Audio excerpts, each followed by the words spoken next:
اعوذ باللہ من الشیطان الرجیم، بسم اللہ الرحمن الرحیم۔ ناظرین، یہ ملا جلا انفارمیشن کا پروگرام ہے جو ادارہ آپ کی آواز کے اسٹوڈیو سے لے کر اپنی ٹیم کے ساتھ براہ راست آپ کی خدمت میں حاضر ہے۔ سامعین، ہم نے انٹرو میں بھی کہا تھا کہ آج ہمارے بہت سارے مہمان ہوں گے۔ آج ہماری معزز شخصیت جنہیں آپ اکثر سنتے رہتے ہیں، مسلم لیگ نواز کے چیف پیٹرن ہیں، چیف آرگنائزر ہیں مسلم لیگ کے نواز کے ڈنمارک میں، مرزا رحمت اللہ بیگ صاحب اس وقت ہمارے ساتھ لائن پر موجود ہیں۔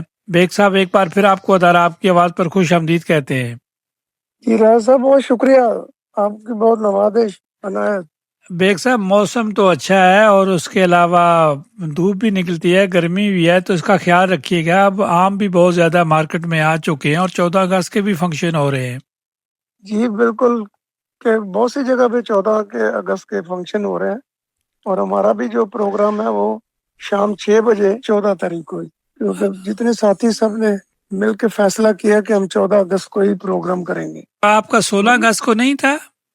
نہیں سر، وہ ہم نے چینج کر کے 14 اگست پہ آ گئے۔ جی ہمیشہ ہمارا پروگرام 14 والے دن ہی ہوتا ہے، ریکارڈ موجود ہے آپ کے پاس، تو اس لیے سب دوستوں نے مل کے فیصلہ کیا کہ ہم 14 کو ہی کریں گے۔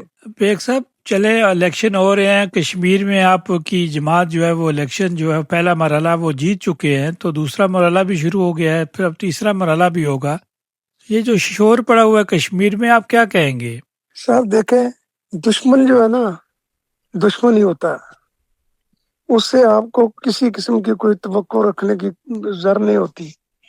اس لیے نہیں ہوتی کہ دشمن نے اپنا کبھی نہ کبھی کسی نہ کسی جگہ پنگا جو ہے نا وہ لینا۔ بارڈر پہ انڈیا بیٹھا ہوا ہے، وہ اس کے اتنے پیادے ہیں وہاں پہ کہ آدمی جو ہے نا مجبور ہو جاتا ہے ان کو کچھ کہنے کے لیے۔ اور جب پاکستان اور آزاد کشمیر جو ہے وہ پاکستان کا ایک وہ حصہ ہے جس کے بغیر پاکستان جو ہے نا وہ مکمل ہی نہیں ہے، اور ہم نے آزاد کشمیر کو اتنی سروس دی ہے پاکستانی عوام نے کہ آپ سوچ بھی نہیں سکتے۔ لہٰذا ایسے جو چھوٹے چھوٹے حادثے ہوتے ہیں وہ تو ہر جگہ ہوتے ہیں، پاکستان میں بھی ہو جاتے ہیں کبھی کبھی، بیگ لیکن صاحب، بڑا اعلان کیا آپ کی جماعت نے، کشمیر میں ہماری حکومت بنے گی تو ہم کشمیر کو یہ چیزیں دیں گے، تو بیگ صاحب آپ کیا کہیں گے؟ 100% اگر نواز شریف صاحب اور مریم نواز صاحبہ نے یہ اعلان کیا تو وہ دیں گی۔ دیکھیں، انہوں نے کہا کہ ہم آپ کو بسیں دیں گے، انہوں نے 10 بسیں اسی وقت ہی بھیج دی۔ جو چیز بھی ان کا وہ اعلان کریں گے تو وہ انشاءاللہ تعالیٰ پرووائڈ کریں گے، ڈیفینیٹ۔ بیگ صاحب، ہم بھی محسن چاہتے ہیں نقوی کہ صاحب نے بیان دیا، حالانکہ محسن نقوی صاحب آپ کی حکومت کا، مسلم لیگ کی حکومت کا حصہ ہے، وزیر داخلہ ہے، تو بڑا متنازع صاحب بیان ہے۔ رانا ثناء اللہ صاحب نے بھی پریس کانفرنس کی اور دوسرے لوگ بھی اس پر بات کر رہے ہیں، آپ خود سولجر ہیں، تو آپ کیا کہیں گے؟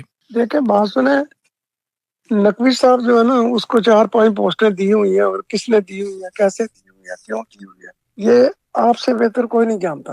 آپ کو ہر چیز کی خبر ہوتی ہے اور آپ خبر رکھتے ہیں، اور آپ اس لیے یہ کچھ بھی کہنا قبل وقت ہے۔ سارے اکٹھے بیٹھ جائیں گے، جو مشکل حالات میں جا رہے ہیں کام وہ ٹھیک ہو جائیں گے۔ دشمن تو یہ چاہتے ہیں کہ نواز کی جو ہماری حکومت ہے پاکستان میں وہ بھی ختم ہو جائے، تو ایسے نہیں ہوگا انشاءاللہ تعالی۔ بات چیت ہوتی رہتی ہے، ایک دوسرے پہ بیان بھی ہوتے رہتے ہیں، لیکن ان کا سدے باب جو ہے نا کرنے کے لیے اوپر لوگ بیٹھے ہوئے ہیں جو کہ ٹورائٹ بھی کرتے ہیں، اور جو ٹورائٹ نہیں ہو چیز ہوتی اس کو باقاعدہ پھر اپنے زور سے زماتے ہیں اور زور سے لے آتے ہیں۔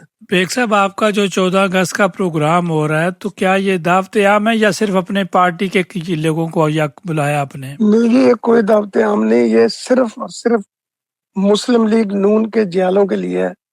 جو مسلم لیگ نون کہتے ہیں کہ ہم مسلم لیگی ہیں، وہ ویلکم، اور جو مسلم لیگ میں انتشار پھیلانا چاہتے ہیں وہ نہیں چاہیے۔ چلیں بیگ صاحب، آخر میں اپنے سامعین ناظرین کو اپنے تجربے کی بنیاد پر ہے صاحب کا سولجر ہونے کی بنیاد پر آپ کیا پیغام دیں گے؟ ہم یہ کہنا چاہتے ہیں کہ پاکستان آرمی جو ہے نا اس کو سپورٹ کریں۔ پاکستان آرمی نہ ہو تو ہم ایک رات بھی سکون کی نیند نہیں سو سکتے۔ لہٰذا پاکستانی عوام کو چاہیے کہ عوام فوج کی عزت کریں، فوج سے پیار محبت کریں، اور فوج جو ہے وہ ہمارا سرمایہ بھی ہے، اور ہمارا جو سرحدوں کی حفاظت کرنے والا ادارہ بھی ہے، اور ہماری راتوں کی نیند جو ہے